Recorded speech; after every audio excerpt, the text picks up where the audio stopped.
ప్రపంచంలో అత్యంత పొడవైన ఎత్తైన బ్రిడ్జిలు, అండర్ గ్రౌండ్ టన్నెల్లో వెళ్లే పలు రకాల వంతెనలు చూసి ఉంటాం.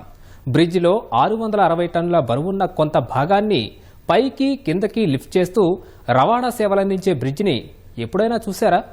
రైళ్లు వచ్చినప్పుడు, సాధారణంగా ఓడలు వచ్చినప్పుడు నిట్ట నిలువున 2 భాగాలుగా విడిపోయి రాకపోకలకు అవకాశం కల్పించేలా అధునాతన సాంకేతికతతో ఓ భారీ బ్రిడ్జిని నిర్మించింది భారతీయ రైల్వే. అదే ఇంజనీరింగ్ అద్భుతంగా పేరొందిన తమిళనాడులోని ప్రపంచ ప్రఖ్యాత పంబన్ రైల్వే బ్రిడ్జ్.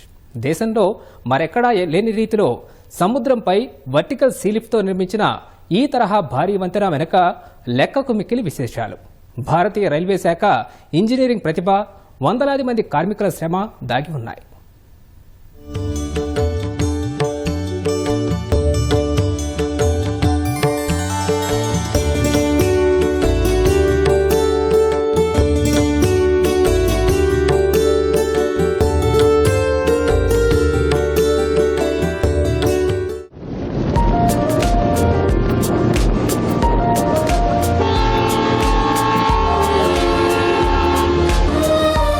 రామేశ్వరం ద్వీపాన్ని భారత ప్రధాన భూభాగంతో అనుసంధానిస్తూ కేంద్ర ప్రభుత్వం సరికొత్తగా నిర్మించిన న్యూ పంబన్ రైల్వే బ్రిడ్జ్ ప్రారంభానికి సిద్ధమైంది.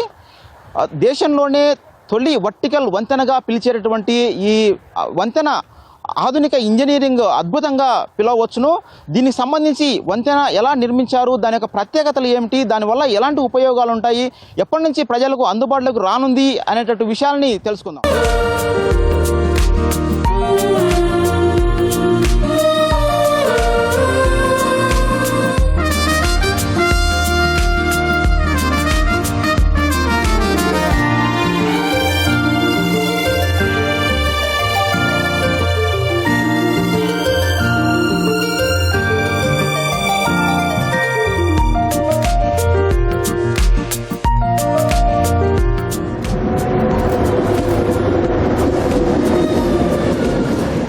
భారతీయ రైల్వే అంటే ప్రపంచంలోనే అత్యంత భారీ నెట్వర్క్లలో ఒకటని పేరు.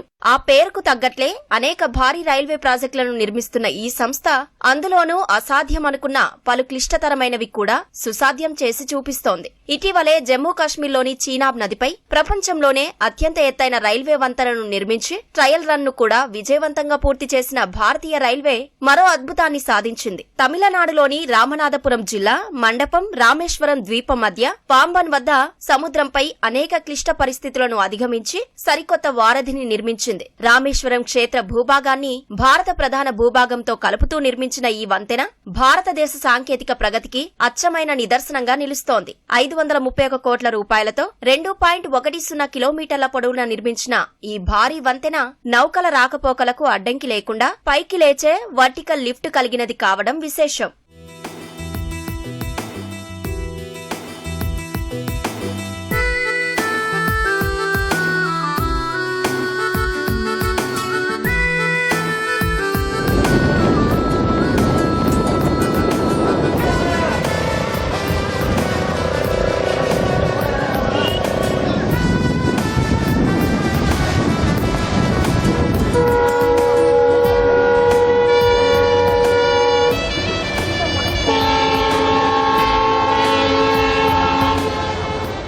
చుట్టూ కనుచూపు మేరలో అఖండగా కనిపించే సముద్రం, మధ్యలో అందమైన ద్వీపం, అందులో వెలిసిన ద్వాదశ జ్యోతిర్లింగ క్షేత్రమే తమిళనాడులోని రామేశ్వరం. రావణుడి చెరలో ఉన్న సీతను విడిపించేందుకు వానరసేన సాయంతో శ్రీరాముడు ఇక్కడే రామసేతును నిర్మించినట్లు ఇతిహాసాల్లో ఉంది. శ్రీరాముడు లంకలో జరిగిన యుద్ధంలో రావణ సంహారం చేశాక తిరిగి వచ్చి ఇక్కడ స్వయంగా శివలింగాన్ని ప్రతిష్ఠించారని పురాణాలు చెబుతున్నాయి. తూర్పు అభిముఖంగా మహాశివుడు కొలువైన ఈ మహిమాన్విత క్షేత్రం ప్రసిద్ధ పుణ్యక్షేత్రంగానూ పర్యాటక ప్రాంతంగానూ విరాజిల్లుతోంది.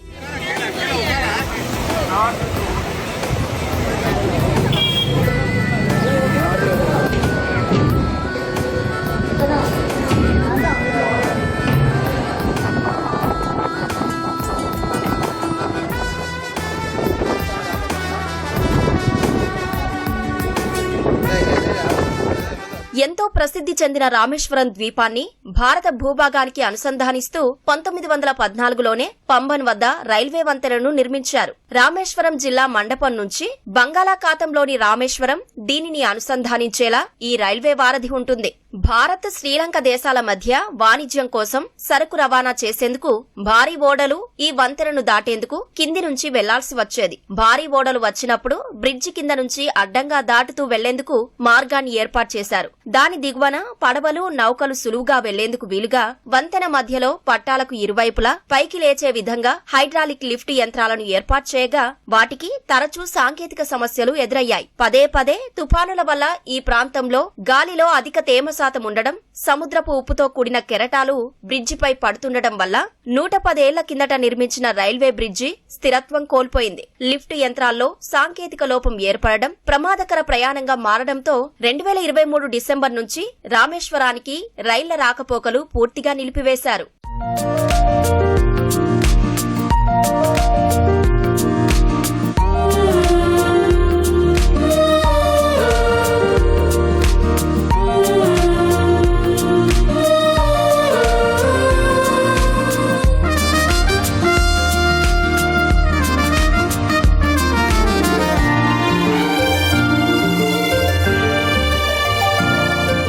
పాంబన్ పాత బ్రిడ్జిపై ప్రమాదకర ప్రయాణానికి భయపడి రామేశ్వరం క్షేత్రానికి వచ్చే భక్తులు గణనీయంగా తగ్గారు. 2006-7లో మీటర్ గేజ్ నుంచి బ్రాడ్ గేజ్ కు మార్చారు. అయినా ఫలితం లేకుండా పోయింది. అది కాకుండా వంతెన మధ్యలో హైడ్రాలిక్ లిఫ్టుల నిర్వహణకు 16 మంది కార్మికులు విధుల్లో ఉండాల్సి వచ్చేది. దీనికి తోడు రామేశ్వరం ద్వీపానికి భక్తులు, పర్యాటకుల రాకపోకలు పెరిగేందుకు అవకాశం ఉండటం, సముద్ర వాణిజ్యాన్ని పెంచడం సహా గతంలో ఉన్న సమస్యలు తిరిగి ఉత్పన్నం కాకుండా అత్యాధునిక సాంకేతికతతో కొత్త రైల్వే వంతెనను నిర్మించాలని కేంద్ర ప్రభుత్వం నిర్ణయించింది. 2019 నవంబర్లో ప్రధాని నరేంద్ర మోదీ ఈ ప్రాజెక్టుకు శంకుస్థాపన చేయగా 2020లో రైల్ వికాస్ నిగమ్ లిమిటెడ్ పనులు చేపట్టి 4.5 ఏళ్లలో పూర్తి చేసింది. అద్భుతాలకే అద్భుతమనే రీతిలో వంతెనను విజయవంతంగా నిర్మించింది.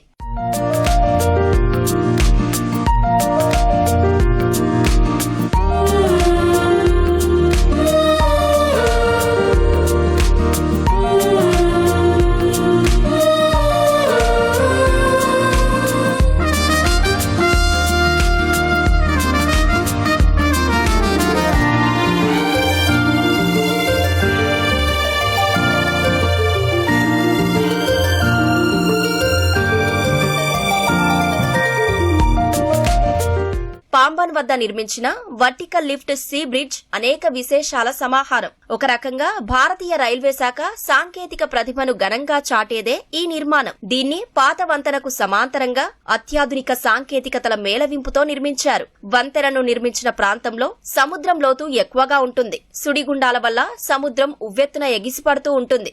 గాలి అత్యంత వేగంతో వీస్తుంటుంది. అందువల్ల వంతెన పిల్లర్లను అత్యంత దృఢత్వంతో నిర్మించారు. సముద్రంలోకి యంత్రాలను పంపి 18.3 మీటర్ల పొడవుతో ఉన్న 99 దిమ్మెలను నిర్మించారు. ఒక్కో దిమ్మెకు అనుబంధంగా 3 గుండ్రటి పైల్స్ నిర్మించారు. ఇవి అత్యంత పటిష్టంగా ఉండేలా సముద్రం అడుగున గట్టి నేల తగిలే వరకు 25-35 మీటర్ల లోతున పునాదులు తీశారు. కొన్ని చోట్ల భారీ రాళ్లు రాగా వాటిలోనే కాంక్రీట్ చొప్పించారు. దీని హైట్ కూడా సీ లెవెల్ కంటే కొద్దిగా ఎక్కువ ఉంది పాత బ్రిడ్జ్తో పోలిస్తే.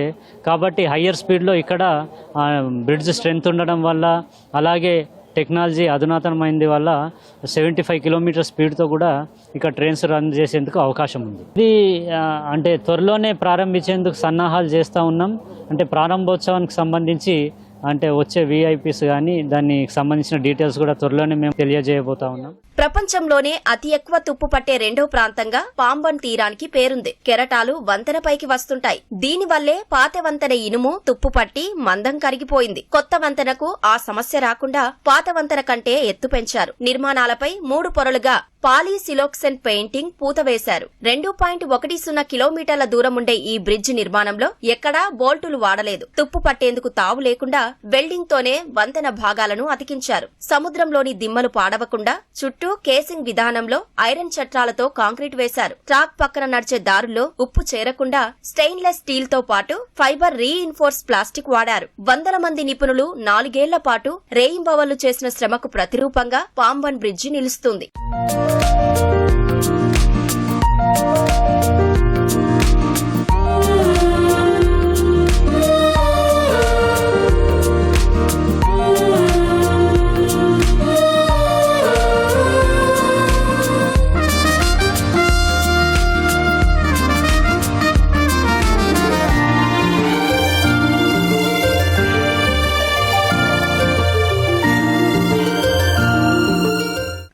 రైల్వే నిర్మాణంలో వందలాది మంది ఇంజనీర్లు, కార్మికులు 4 ఏళ్ల పాటు అహోరాత్రులు శ్రమించారు. సముద్రం మధ్యలో ప్రమాదకర పరిస్థితులను, ప్రతికూల వాతావరణాన్ని తట్టుకుంటూ కష్టపడ్డారు. ఇంజనీర్లు తమ మేధస్సుకు పదును పెడితే కార్మికులు తమ శ్రమను ధారపోశారు. 4.5 ఏళ్లలోనే అద్భుతమైన రైల్వే వంతెన నిర్మాణాన్ని విజయవంతంగా పూర్తి చేశారు.